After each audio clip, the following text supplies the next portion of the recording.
આમોદ નગરપાલિકા વિસ્તારમાં 7.51 કરોડના ખર્ચે ચાલી રહેલી તળાવ બ્યુરિફિકેશન યોજનાની શરૂઆતથી જ વિવાદો અને શંકાઓમાં ઘેરાઈ છે। સ્થાનિક જાગૃત નાગરિકોએ ગુણવત્તાની ઉણપ અને કામની તકલાદી પદ્ધતિ અંગે અનેક વખત રજૂઆતો કરી હોવા છતાં નગરપાલિકા તંત્ર અને સંકળાયેલા અધિકારીઓએ કોઈ પગલાં લીધા નથી। હાલમાં કામ પૂર્ણ થવાના પહેલા જ તળાવની દિવાલો, પેવર બ્લોક અને અન્ય માળખીય ભાગોમાં તિરાડો પડવા લાગી છે। પરિણામે કોન્ટ્રાક્ટર દ્વારા ફરી રિપેરિંગના નામે નવી કામગીરી હાથ ધરવામાં આવી રહી છે, જે મૂળ કામની ગુણવત્તા પર ગંભીર સવાલો ઊભા કરે છે। જાહેર નાણાંમાંથી કરોડોની ગ્રાન્ટ ખર્ચ્યા પછી આવી દયનીય સ્થિતિ સર્જાતા નાગરિકોમાં ભારે રોષ ફાટી નીકળ્યો છે।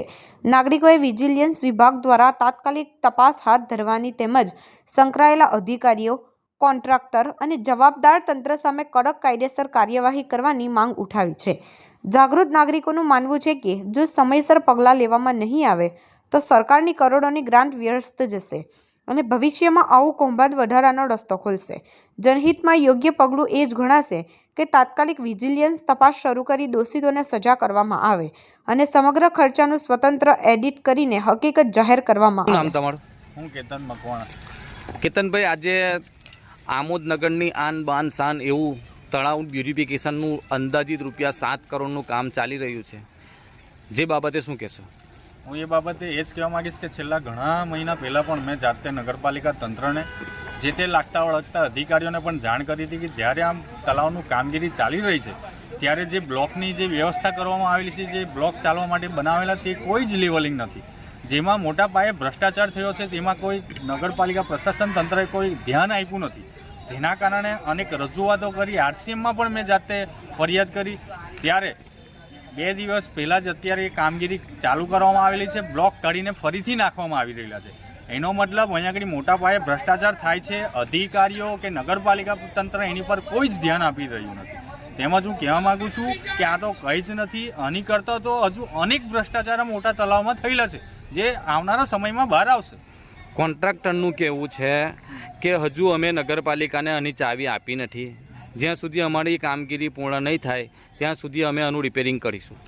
એ વાત સાચી, અત્યારે એવું કહેતા હોય કે હજુ ચાવી નથી આપી, તો જ્યારે કામગીરી ચાલી રહેલી છે ત્યારે નગરપાલિકાના જે તે અધિકારીઓ હોય, એન્જિનિયરો, તે શું ખાલી જોવા માટે છે? એ શું કામગીરી કરી રહ્યા છે? એમના પણ કામગીરીમાં આવે છે ને કે જ્યારે ગામના વિકાસને આટલે મોટી માતબાર રકમનું કામ થતું હોય ત્યારે જે તે અધિકારી સ્થળ પર જઈને જે કામ વ્યવસ્થિત થાય છે કે નહીં તેનું સંપૂર્ણ ધ્યાન આપવાની જવાબદારી નગરપાલિકા તંત્રની છે। પણ નગરપાલિકા તંત્ર આ કાન અને આંખ બંધ કરીને જેમ ફાવે તેમ મન ફાવે તેવું કામગીરી કરી રહી છે, જેના ભાગરૂપે આજે એ ભ્રષ્ટાચાર બહાર પડ્યો છે અને આવનારા સમયમાં આનાથી વધારે ભ્રષ્ટાચાર બહાર પડશે।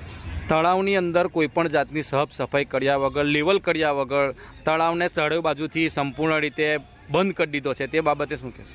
એ બાબતે એ કહીશ કે જ્યારે મેં અગાઉ પણ રજૂઆત કરી હતી કે જે ઘન કચરો છે જે બહાર કાઢીને ફેંકવાનો હોય એની જગ્યાએ જ્યારે ત્યાં આગળ ખોદકામ થતું હતું ત્યારે ઘન કચરો બહાર નીકળેલો। કેમ? કારણ કે ઘન કચરો બહાર કાઢેલો નથી, એમને ત્યાં ને ત્યાં જ દાટી દીધેલો છે। એટલે આવનારા સમયમાં એટલે જ હું કહું છું કે અનેક ભ્રષ્ટાચાર આ મોટા તળાવના બહાર પડવાના છે ને પડશે।